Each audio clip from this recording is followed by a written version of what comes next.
Good afternoon, everyone. Welcome to another encouragement from the Psalms. Today we're looking at Psalm 9, and I really want to encourage you to open your Bibles and get stuck into it at some stage today. Don't rely on me to open it all up for you, because I'm just going to show you just one aspect that's impacted me. The verse I just love you to look at for a second is from Psalm 9, verse 17. Doesn't sound too encouraging on the face of it, but hopefully we'll get there. Psalm 9:17, the wicked shall return to Sheol, and all the nations that forget God. The wicked shall return to Sheol, and all the nations that forget God.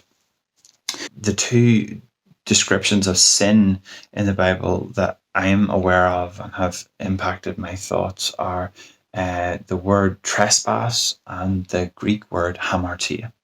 The word trespass, which we're familiar with in the Lord's Prayer, forgive us our trespasses as we forgive those who trespass against us, speaks of crossing boundaries we shouldn't cross, crossing lines we shouldn't cross, being on ground we shouldn't be on.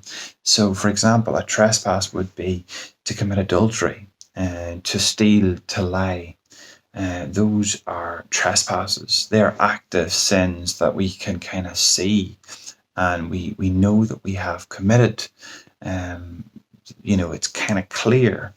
And oftentimes when I'm talking to people about whether or not they've become Christians, they'll say, "Well, I've never done anything. I've never hurt anybody. I've never done any of these things."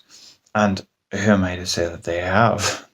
But the word hamartia is about the kind of lifestyle or state of sin. And it speaks of, like, if you imagine like someone with a bow and arrow, it's missing the bullseye, it's missing the mark. Hamartia means like Romans 3:23, all have sinned and fallen short of the glory of God. It says in the Old Testament that we should love the Lord our God with all our heart, soul, mind, and strength. And none of us have done that. Even if we haven't committed adultery or murder, none of us have completely, absolutely, in every thought or action, honored God. In Romans 1, it says the sinful condition of humanity is that they neither honored God nor thanked Him. So hamartia is a little bit more widespread for us than the concept of trespass. And in this passage, it refers to the concept of forgetting God. I wonder, are you guilty of forgetting God sometimes? I know I certainly am. But in this psalm as well, there is the remedy for forgetting God, and it's worship. And if we look at Psalm 9, verses 1 and 2, here's the remedy to forgetting God, the remedy of worship. I will give thanks to the Lord with my whole heart. I will recount all your wonderful deeds. I will be glad and exult in you. I will sing praise to your name, O Most High. So, the remedy is worship. I will give thanks to the Lord with my whole heart. I wonder, have you always worshipped with your whole heart? C.H. Spurgeon says that worship with half a heart is no heart at all. Worship with half a heart is no heart at all. Let's worship Him with everything that we are. He's the King of Kings. We can't come before Him with anything but our whole heart. Let's worship in that way. And how do we do that? Well, there's 3 steps, I think, in these couple of verses in offering true worship that is not half-hearted. And this is a great, great, great formula for worshiping Him. These 3 things. I will recount all your wonderful deeds. I will be glad and exult in you, and I will sing praise to your name, O Most High. So what do we see there? Recount wonderful deeds, glad and exult in Him, and sing praise to His name. Those are 3 good steps. The first one, I will recount all your wonderful deeds. This psalm will go on to recount how God has given David victories, has been faithful. It has all of this stuff in this psalm. And David's recounting those things from the past to give him reasons for praise today. It speaks of, that song, Come Thou Fount of Every Blessing. It speaks of lifting up my Ebenezer. And that is this pile of stones that are gathered together, piled up together to remember what God has done. There's a lovely verse in Hebrews about Jacob, and it says, when Jacob was old, he leaned on his staff. And that just sounds like, well, he leaned on his staff because he's old. Okay, but actually, it was more to do with looking down his staff. And on his staff, there would have been these little nicks, little notches that were each and every time God had shown himself to be faithful. An old Hebrew man would just take a wee nick out of his staff to remember it. And that's exactly what David's saying here. He says we need to be able to recount what God has done, to remember what God has done. And we who forget God are often key. The key issue is that we often forget his benefits, forget what he's done for us.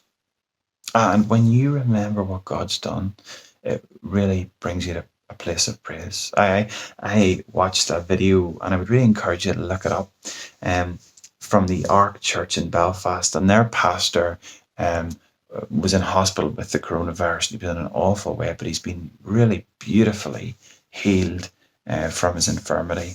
But there's a great story that he shares, and it's entitled, this video is entitled, "The Day God Sent a Cleaner."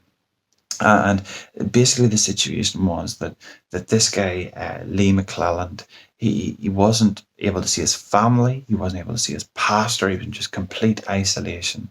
And then this cleaner arrives into the room, and the cleaner just happens to be an ex-missionary who's ministered for like decades, and is now a cleaner in Northern Ireland. And that cleaner was able to pray for him and to just gloriously help him in his hour of need. And I believe sent by God, as does this pastor. And I'll not spoil the end of the story, but there's a particularly incredible end of that story as well. But I can just tell you, see, just watching what God had done there, it brought me to tears, but it also brought me to praise. There's nothing quite like recounting his marvelous deeds. Latch on to something that you know that God's done in your past, whether it be something that biblical history, like God opening up the Red Sea for the Israelites to walk through, or church history, like the Ulster Revival, where God saved just hordes and hordes of people in that wonderful time 150 years ago. Or maybe it's something much more recent, or maybe you just need to get this video on, the day God sent a cleaner. It's just such an encouraging thing to bring you into the place of praise. But after we're in the place of praise, that objective place of praise, it's always good to start worship. Objective truth.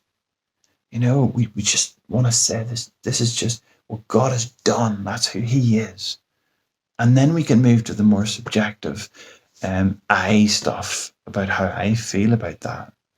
And I love it. The next one is, I will be glad and exult in you. What does this mean? It means then, after you've recounted his deeds, you can start to just enjoy God. You can start to just enjoy being in his presence. You know, I love doing a thing people call soaking, which is just putting on worship music and just resting in the presence of Jesus, just enjoying it. And there's a great song just released in the past week. I think it's released by a worship leader called Kerry Job, and it's The Blessing.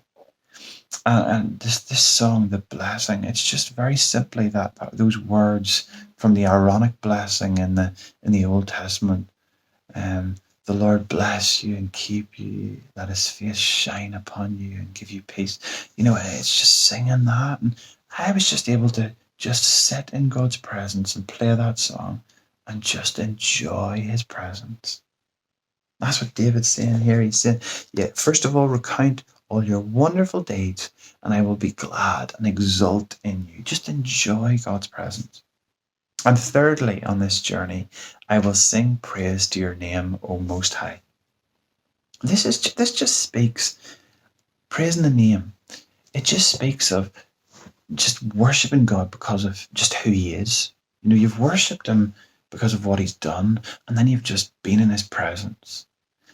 And now you're worshiping him because of who he is.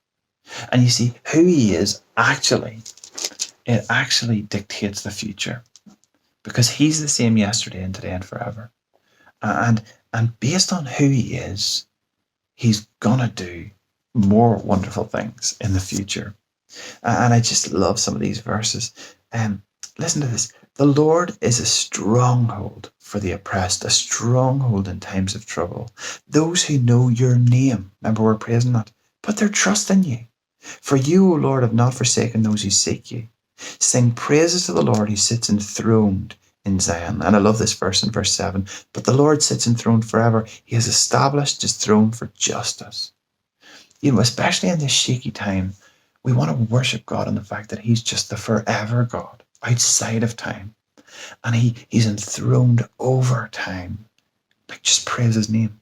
Praise him for what he's done. Enjoy him. And then praise him for who he is. It's a glorious pathway to praise and worship God. But if that hasn't yet moved you to praise, I just want to leave you with two things that just blessed me so much from this psalm. The first is this verse.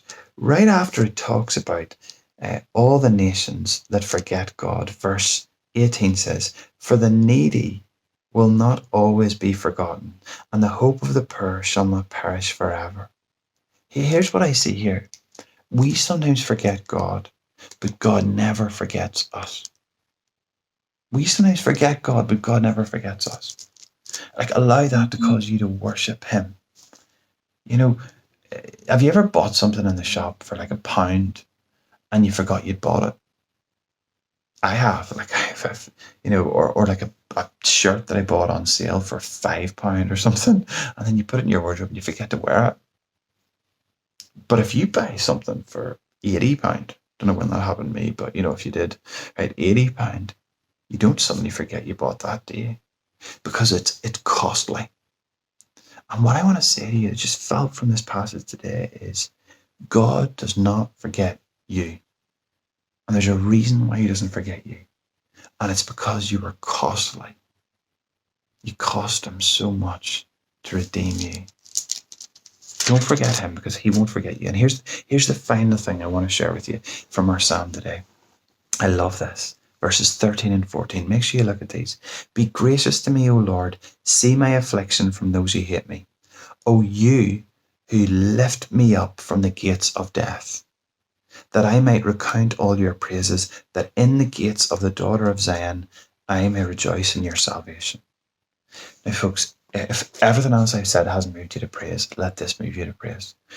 You have been saved. If you're in Christ, you've been saved from the gates of death. You know, what Jesus has done for you on the cross has meant that, you know, you might experience death, but you won't experience all the sting of death. You know, you're rescued from hell. You're rescued from it. Even though you've forgotten God at times, you're rescued by what Jesus has done. He stretched his arms out on that cross, but his arms were stretched out to rescue you from the gates of death. Those are the bad gates. But wait till you hear this. This is grace. No, it's grace over grace. That I might recount all your praises, that in the gates of the daughter of Zion, I might rejoice in your salvation. We're taken from the gates of hell and death, and we're brought to the gates of heaven and salvation. Folks, if nothing else moves you to praise, let this wonderful deed move you to praise. Jesus Christ died on the cross to save you from the gates of death and to bring you to the gates of salvation. If nothing else causes you to be glad and exult in him, let be glad and exult in that you are now at the gates of salvation, and that's where you worship. And if nothing else, in the name of God, causes you to worship and praise, let that character of a God who loved you so much that he sent his only son to give you